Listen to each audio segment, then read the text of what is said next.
ವೀಕ್ಷಕರೇ, ಮುಂದಿನ ರಾಶಿ ಸಿಂಹರಾಶಿ. ಗುರುಗಳೇ, ಸಿಂಹರಾಶಿ ಮೇಲೆ ಯಾವ ರೀತಿಯಾಗಿ ಇಂಪ್ಯಾಕ್ಟ್ ಆಗುತ್ತೆ ಈ ಒಂದು ಯಾಗದಿಂದ ಅಂತ ಹೇಳಿ ತಿಳಿಸ್ಕೊಡಿ. ನೋಡಿ, ನಾನು ಕರ್ಕಾಟಕ ರಾಶಿಯವರ ಬಗೆಗೆ ಹೇಳಿದಾಗ ಸೂರ್ಯನ ವಿಚಾರವನ್ನು ಕೂಡ ತಗೊಂಡಿದ್ದೆ. ಈ ಸಿಂಹರಾಶಿಯ ಯಜಮಾನ ಸೂರ್ಯ. ಚಂದ್ರ ನಮ್ಮ ಪ್ರಕಾರ, ಅಂದರೆ ಭಾರತೀಯ ಮೀಮಾಂಸೆ ಪ್ರಕಾರ, ಅವನದೇ ಆದ ಬೆಳಕು, ಬೇರೆ ಬೇರೆ ರೀತಿಯ ಸಕಾರಾತ್ಮಕ ವಿಚಾರಗಳಿಗಾಗಿ ಬೇಕಾದಂಥ ಬೆಳಕು. ಅದು ಸೂರ್ಯನ ಮುಖಾಂತರವಾಗಿಯೇ ಪ್ರತಿಫಲಿಸಲ್ಪಟ್ಟಂತಹ ಬೆಳಕಾಗಿದ್ದರೂ ಕೂಡ ಚಂದ್ರ ಏನು ರಿಫ್ಲೆಕ್ಟ್ ಮಾಡ್ತಾನೆ, ಆ ಒಂದು ಲೈಟ್, ಆ ತಿಂಗಳ ಬೆಳಕು ಅಂತ ಹೇಳ್ತೇವೆ, ಚಂದ್ರನ ಬೆಳಕು ಅಂತ ಹೇಳ್ತೇವೆ, ಅದು ಅನೇಕ ರೀತಿಯ ಔಷಧೀಯ ಗುಣದ ಸಸ್ಯಗಳನ್ನು ನಿರ್ಮಿಸಿಕೊಡುವಲ್ಲಿ. ಅಷ್ಟೇ ಅಲ್ಲ, ಕತ್ತಲಿನ ಸಂದರ್ಭದಲ್ಲಿ ಉಂಟಾಗಬಹುದಾದಂತಹ ಅನೇಕ ಮನುಷ್ಯನ ಜೀವನದ ಮೇಲೆ ನಡೆಸಬಹುದಾದಂತಹ ಅನಾರೋಗ್ಯದ ವಿಚಾರಗಳನ್ನು ಅನೇಕ ರೀತಿಯಲ್ಲಿ ನಿಗ್ರಹಿಸಬಹುದಾದಂತಹ ಶಕ್ತಿಯನ್ನು ಅದು ಹೊಂದಿರುತ್ತೆ. ವಿಶೇಷವಾಗಿ ಈ ಚಂದ್ರನ ಶೀತಲ ಕಿರಣಗಳು ನಮಗೆ ಬೇಕಾದಂತಹ ನೀರಿನ ಮೇಲೆ ತನ್ನದೇ ಆದಂಥ ಪ್ರಭಾವವನ್ನು ಉಪಯೋಗಿಸುವುದರಿಂದ ನೀರು ಸ್ವಾಭಾವಿಕವಾಗಿ ನೈಸರ್ಗಿಕವಾದ ಸಿಗುವ ನೀರು ಮನುಷ್ಯನಿಗೆ ಅಮೃತ ಸಮಾನವಾದಂಥ ನೀರಾಗಿ ಪರಿವರ್ತನೆಗೊಳ್ಳುತ್ತೆ. ಆದರೆ ಈ ಸೂರ್ಯನ ಸಂದರ್ಭದ ವಿಷಯಕ್ಕೆ ಬಂದಾಗ, ಸಿಂಹರಾಶಿಯವರಿಗೆ ಬಂದಾಗ, ವಿಶೇಷವಾಗಿ ರಾಜಕಾರಣಿಗಳನ್ನು ನಿಗ್ರಹಿಸಬೇಕು ಅನ್ನುವಂಥ ವಿಚಾರದಲ್ಲಿ ಸಿಂಹರಾಶಿಯ ಯಜಮಾನ ಸೂರ್ಯನಾಗಿರೋದ್ರಿಂದ ಸಾಮಾನ್ಯವಾಗಿ ಸಿಂಹರಾಶಿಯ ಜನ ರಾಜಕಾರಣದಲ್ಲಿ ತಮ್ಮ ಇಂಟ್ರೆಸ್ಟನ್ನು ಪ್ರವಹಿಸುವುದರ ಮೂಲಕವಾಗಿ ಬಹಳ ಆಯಕಟ್ಟಿನ ಸ್ಥಳದಲ್ಲಿ ನಿಲ್ಲಬಹುದಾದಂತಹ ಕೆಲಸಗಳನ್ನು ಮಾಡಬಲ್ಲರು.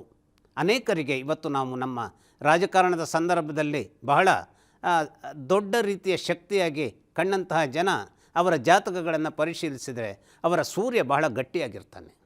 ಹಾಗಾದರೆ ಇಂಥವರನ್ನು ನಿಗ್ರಹಿಸೋದಕ್ಕೆ ನಡೆಸುವಂತಹ ಕೆಲವು ಬ್ಲ್ಯಾಕ್ ಮ್ಯಾಜಿಕ್ಗಳನ್ನು ಬಗ್ಗೆ ಎಲ್ಲಿ ಹಾಗಾದರೆ ಪ್ರಧಾನವಾದಂತಹ ಶಕ್ತಿಯನ್ನು ಮಾಂತ್ರಿಕ ಪಡ್ಕೊಳ್ತಾನೆ ಅಂತಂದರೆ, ಸಾಮಾನ್ಯವಾಗಿ ಮಹಿಳೆಯರು ಅವರದೇ ಆದಂತಹ ಒಂದು 3-4 ದಿನಗಳ ತಿಂಗಳ ರಜೆಯ ಒಂದು ಸಂದರ್ಭ ಇರುತ್ತೆ.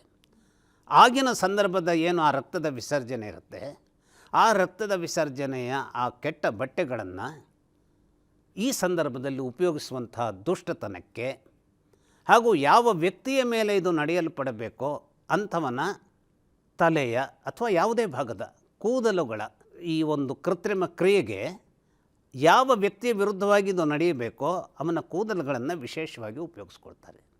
ಮತ್ತು ಈ ಒಂದು ಆ ತಿಂಗಳದ ರಜೆಯ ಸಂದರ್ಭದ ಆ ಒಂದು ವಿಸರ್ಜಿಸಲ್ಪಡುವಂತಹ ಅಂಶವನ್ನು ಇಲ್ಲಿ ಮಾಂತ್ರಿಕ ಬಹಳ ವಿಶೇಷವಾಗಿ ತನ್ನ ಪೂಜೆಗೆ ಅದನ್ನು ಉಪಯೋಗಿಸ್ತಾನೆ.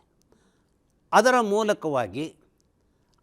ಮೂಲಕವಾಗಿ ನಡೆಯಬಹುದಾದಂತಹ ಒಂದು ಕ್ರಿಯೆಯಲ್ಲಿ ಇನ್ನೊಂದು ದೊಡ್ಡ ರೀತಿಯಲ್ಲಿ ಉಪಯೋಗಿಸಲ್ಪಡುವಂಥದ್ದು ಅಂತಂದರೆ, ನಾವು ಇವತ್ತು ಆಮೆಯ ಬಗ್ಗೆ ನಾವು ಹೇಳ್ತೇವೆ, ಆಮೆಯ ರಕ್ತವನ್ನು ಇದಕ್ಕೆ ಸೇರಿಸ್ತಾರೆ.